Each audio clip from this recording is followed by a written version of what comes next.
नमस्कार, আমি অ্যাস্ট্রো সুদীপ। আজকের আলোচনা 2024 সালের 16ই নভেম্বর থেকে 15ই ডিসেম্বর পর্যন্ত কুম্ভ রাশির রাশিফল নিয়ে। কুম্ভ রাশির অধিপতি শনি, আর এই কুম্ভ রাশির জাতক জাতিকাদের বিশেষ কিছু চারিত্রিক গুণ বা চারিত্রিক বৈশিষ্ট্য থাকে। বিশেষত এই সমস্ত জাতক জাতিকারা যেমন পবিত্র মনের হয়, তেমন এরা ধার্মিকও হয়। যে কোনো ধরনের মানুষের সংস্পর্শেই এরা আসুক না কেন, সমস্ত ক্ষেত্রেই কিন্তু এরা মানিয়ে চলতে পারে। অসম্মানজনক কোনো রকম কাজ এদের বিরুদ্ধ, অর্থাৎ কোনো রকম অসম্মানজনক কাজ এরা পছন্দ করে না। তেমনই কোনো রকম বিপদে যদি এরা পড়ে কিংবা আকস্মিক কোনো ঘটনার সম্মুখীন যদি এদের হতে হয়, তাতে কিন্তু এরা বিচলিত হয় না, ধীর স্থির শান্ত হয়ে থাকে। এই চারিত্রিক গুণ বা চারিত্রিক বৈশিষ্ট্য বিশেষভাবে কিন্তু কুম্ভ রাশির জাতক জাতিকাদের মধ্যে লক্ষ্য করা যায়।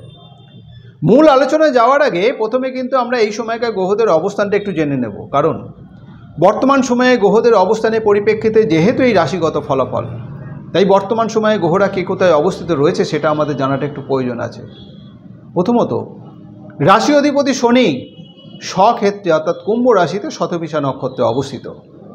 বাকি গ্রহদের মধ্যে মীন রাশিতে রাহুর অবস্থিতি, বৃহস্পতি বক্রী অবস্থায় বৃষ রাশিতে অবস্থিত, সাথে চন্দ্রের অবস্থান। কর্কট রাশিতে মঙ্গলের অবস্থিতি, কন্যা রাশিতে কেতু, বৃশ্চিক রাশিতে রবির সাথে বুধের অবস্থিতি, শুক্রের অবস্থান ধনু রাশিতে। এই হচ্ছে এই সময়কার গ্রহদের অবস্থান। এবারে আসবো এই পুরো সময়টার মধ্যে কুম্ভ রাশির জাতক জাতিকাদের কোন কোন দিক শুভ, কোন কোন দিক অশুভ। অর্থাৎ কুম্ভ রাশির জাতক জাতিকাদের শরীর স্বাস্থ্য কেমন থাকবে, যারা বিদ্যা শিক্ষার সাথে যুক্ত রয়েছেন তাদেরই বা সময়টা কেমন, অর্থনৈতিক অবস্থা কুম্ভ রাশির জাতক জাতিকাদের এই সময়টা কেমন থাকবে, যারা চাকরিজীবী, যারা ব্যবসায়ী, যারা দাম্পত্য জীবনযাপনের সাথে যুক্ত রয়েছেন, অথবা যারা শিল্পী কলাকুশলী কিংবা অন্যান্য বিভিন্ন পেশার সাথে যুক্ত রয়েছেন তাদেরই বা সময়টা কেমন যাবে। প্রথমেই আসবো শরীর স্বাস্থ্য বিষয় নিয়ে। কুম্ভ রাশির জাতক জাতিকাদের শরীর স্বাস্থ্যের দিকটা বিশেষত সুস্থতারই ইঙ্গিত দিচ্ছে, কারণ রাশি অধিপতি রাশিতে স্বক্ষেত্রে অবস্থিত থাকায় এই সময় কিন্তু শারীরিক সুস্থতারই একটা ইঙ্গিত থাকছে। তবে যেহেতু ষষ্ঠস্থ মঙ্গলের একটা দৃষ্টি রাশি অধিপতি এবং রাশিতে থাকার কারণে, এবং ষষ্ঠস্থ মঙ্গলের ওপর রাহুর একটা দৃষ্টি থাকার এই গ্রহগত অবস্থানের পরিপ্রেক্ষিতে এই সময় কিন্তু কোনো রকম চোট আঘাত লাগার একটা সম্ভাবনা থাকছে। চোট আঘাত লেগে রক্তপাতের একটা সম্ভাবনা থাকছে। বিশেষত মাথায় চোট আঘাত লাগতে পারে, পায়ে চোট আঘাত লাগতে পারে, তবে সেটা খুব একটা বড় ধরনের কিছু হবে না। তবে ছোট ছোট শারীরিক সমস্যা মাঝে মধ্যে কিন্তু একটা বিব্রত করার প্রবণতা থাকবে। যাদের বাতের কোনো সমস্যা রয়েছে, প্রেশারের সমস্যা রয়েছে কিংবা নার্ভের কোনো সমস্যা রয়েছে, তারা এই সময়টা একটু সচেতনভাবে থাকবেন। এই সংক্রান্ত বিষয়ে কিন্তু একটা সমস্যা দেখা দিতে পারে, তবে সেটা খুব একটা সমস্যাবহুল হবে বলে মনে হয় না। যারা বিদ্যা শিক্ষার সাথে যুক্ত রয়েছেন, বিশেষত প্রাথমিক বিদ্যার্থী যারা রয়েছে, তাদের জন্য এই সময়টা ভালো মন্দ মিশিয়ে চলবে। কারণ চতুর্থ রাশি অধিপতি ডিসেম্বর মাসের 2 তারিখ পর্যন্ত একাদশ রাশিতে অবস্থিত থাকায় এই সময় বিদ্যাকে কেন্দ্র করে যথেষ্ট পরিশ্রম করার মানসিকতা যেমন থাকবে, তেমনই পড়াশোনাকে কেন্দ্র করে একটা সফলতা ইঙ্গিত থাকছে। তবে যেহেতু ডিসেম্বর মাসের 2 তারিখ থেকে বাকি সময়টা চতুর্থ রাশি অধিপতি দ্বাদশ রাশিতে অবস্থিত থাকবে, এই সময়টি কিন্তু পড়াশোনার ক্ষেত্রে একটা অমনোযোগিতা দেখা দেবে, পরিশ্রম করার মানসিকতার একটা অভাব থাকবে। সুতরাং এই সময় সফলতা পেতে গেলে যথেষ্ট পরিমাণে সচেতন থাকতে হবে, যথেষ্ট পরিমাণে পড়াশোনার মধ্যে নিজেকে নিয়োগ রাখতে হচ্ছে। যারা উচ্চ বিদ্যা শিক্ষার সাথে যুক্ত রয়েছেন, উচ্চ বিদ্যার্থীদের কিন্তু এই সময়টা ভালো মন্দ মিশিয়ে চলবে। মাসের প্রথম দিকে পঞ্চম রাশি অধিপতি দশম রাশিতে অবস্থিত থাকছে, সেখানে পড়াশোনাকে কেন্দ্র করে যথেষ্ট শুভত্বের বার্তা বয়ে আনবে। এই সময় কোনো রকম প্রতিযোগিতামূলক পরীক্ষা থাকলে তাতে যেমন সফলতা নিয়ে আসবে, তেমনই এই দশম রাশিতেই পঞ্চম রাশি অধিপতিও অবস্থিত থাকছে পুরো সময়টা। কিন্তু 26 তারিখ থেকে যেহেতু পঞ্চম রাশি অধিপতি বক্রী অবস্থায় দশম রাশিতে অবস্থিত থাকবে, এই সময় কিন্তু পড়াশোনাকে কেন্দ্র করে বেশ কিছুটা প্রতিকূলতার সম্মুখীন হতে হবে। ভালো ফল লাভ করতে গেলে বিশেষত এই সময় থেকে বাকি সময়টা অর্থাৎ 26 তারিখ থেকে বাকি সময়টা যথেষ্ট পরিমাণে সচেতন থাকতে হচ্ছে। পড়াশোনায় নিজেকে নিবেশ রাখতে হবে, পরিশ্রম করার মানসিকতা যাতে নষ্ট না হয় সেদিকে বিশেষভাবে সচেতন থাকতে হচ্ছে, তবেই কিন্তু সফলতা আসবে। অর্থনৈতিক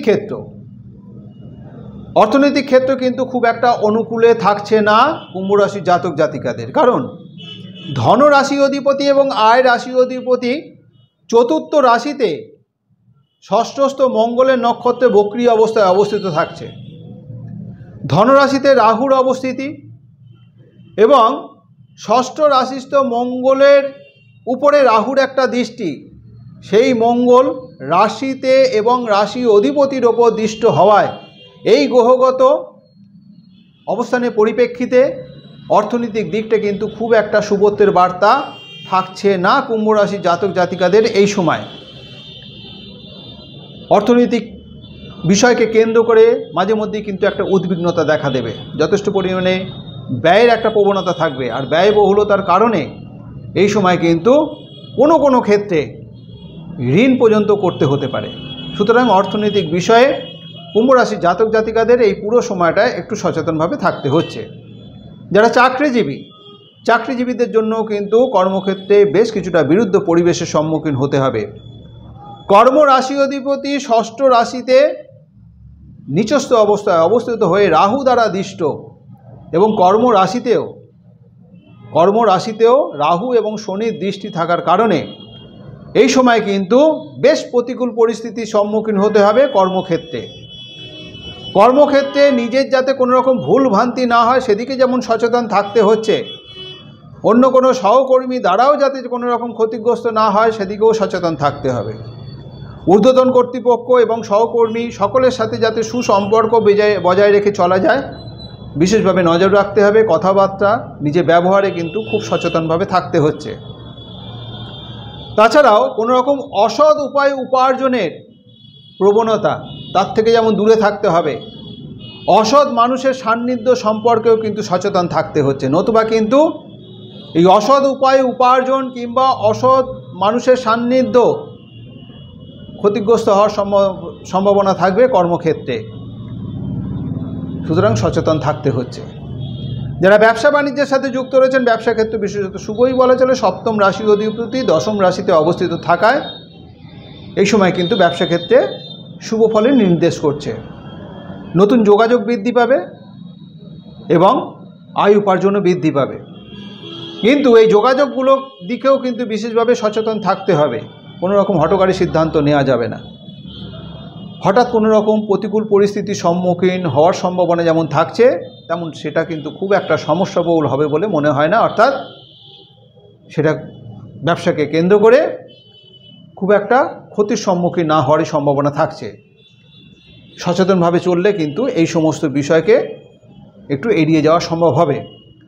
যারা দাম্পত্য জীবনযাপনের সাথে যুক্ত রয়েছেন পারিবারিক ক্ষেত্রে বিশেষত শুভই বলা চলে। স্বামী স্ত্রীর মধ্যে একটা মধুর সম্পর্ক আশা করা যায়। পারিবারিক সুখ শান্তি এই সময়ে বজায় থাকলেও পরিবারের অন্যান্য সদস্য কিংবা বাইরের কোনো মানুষের দ্বারা পরিবারে যাতে কোনো রকম অশান্তিকর বাতাবরণ তৈরি না হয় সেদিকে বিশেষভাবে নজর রেখে চলতে হবে। তাছাড়াও নিজের কথাবার্তা, নিজের জেদি মনোভাব এদিকেও বিশেষভাবে সচেতন থাকতে হবে, নতুবা কিন্তু পারিবারিক শান্তি বিঘ্নিত হওয়ার সম্ভাবনা থাকবে। সেদিকে বিশেষভাবে নজর রেখে চলতে হচ্ছে। যারা সম্পর্কের সাথে যুক্ত রয়েছেন সম্পর্কের ক্ষেত্রে এই সময়টা কিন্তু ভালো মন্দ মিশিয়ে চলবে। মাসের প্রথম দিকটা শুভ হলেও সম্পর্ক ভালো থাকলেও মাসের দ্বিতীয় ভাগটা কোনো না কোনো কারণবশত একটা দূরত্ব তৈরি হওয়ার সম্ভাবনা থাকবে। মনোমালিন্য মতভেদে একটা প্রবণতা থাকবে। সুতরাং সম্পর্ককে ঠিকঠাক মতো এগিয়ে নিয়ে যেতে গেলে যথেষ্ট সচেতন থাকতে হচ্ছে মাসের দ্বিতীয় ভাগটা। যারা অবিবাহিত দীর্ঘদিন বিবাহে যোগাযোগের জন্য চেষ্টা করছেন তাদের জন্য এই সময়টা যোগাযোগের ক্ষেত্রে শুভ। যোগাযোগ যেমন বৃদ্ধি পাবে পাকা কথা হওয়ারও কিন্তু একটা সম্ভাবনা থাকছে। যারা শিল্পী কলাকুশলী তাদেরও কিন্তু এই সময়টা ভালো মন্দ মিলিয়ে চলবে। মাসের প্রথম ভাগটা শুভ হলেও যথেষ্ট পরিমাণে আয় উপার্জন যেমন বৃদ্ধি পাবে তেমনই যোগাযোগ বৃদ্ধি পাবে। কিন্তু মাসের দ্বিতীয় ভাগটা এই সময়টা কিন্তু বিশেষ সচেতন থাকতে হচ্ছে, বেশ কিছুটা প্রতিকূলতার সম্মুখীন হতে হবে, নানা রকম বাধা আসার সম্ভাবনা থাকবে। যারা অন্যান্য বিভিন্ন পেশার সাথে যুক্ত রয়েছেন তাদেরকে কিন্তু বেশ কিছুটা সচেতনভাবে থাকতে হবে, কখনো ভালো কখনো মন্দ এই অবস্থার মধ্যে দিয়ে চলতে হচ্ছে।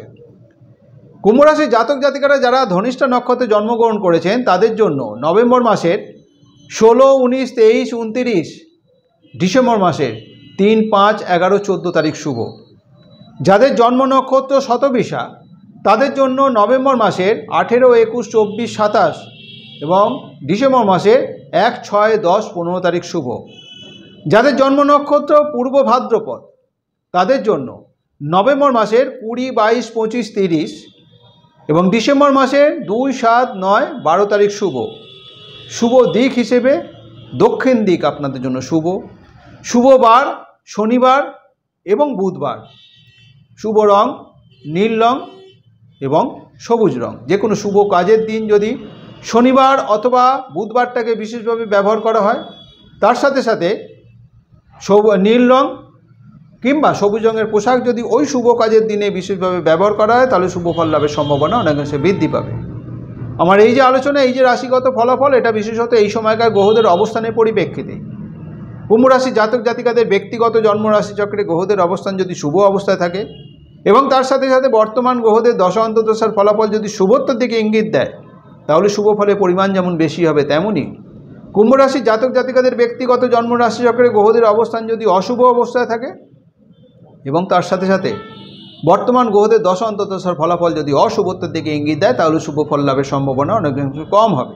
সুতরাং বর্তমান সময়ে গোচরগত অবস্থানের পরিপ্রেক্ষিতে যে রাশিগত ফলাফল তার সাথে কুম্ভ রাশি জাতক জাতিকাদের ব্যক্তিগত জন্ম রাশিচক্রে গ্রহদের অবস্থান এবং বর্তমান গ্রহদের দশা অন্তর্দশার ফলের মধ্যে একটা বৈষম্য, একটা তারতম্য হতেই পারে। আমার এই আলোচনা যদি আপনার কাছে গ্রহণযোগ্য মনে হয়, যদি ভালো লেগে থাকে, অবশ্যই লাইক এবং শেয়ার আশা করব। যারা এখনও পর্যন্ত আমার এই চ্যানেলটিকে সাবস্ক্রাইব করেননি, আমার পরবর্তী ভিডিও পরবর্তী আলোচনাগুলোর লিঙ্ক পেতে অবশ্যই চ্যানেলটিকে সাবস্ক্রাইব করে নেবেন। আজ এই পর্যন্তই। ভালো থাকবেন, সুস্থ থাকবেন, ধন্যবাদ।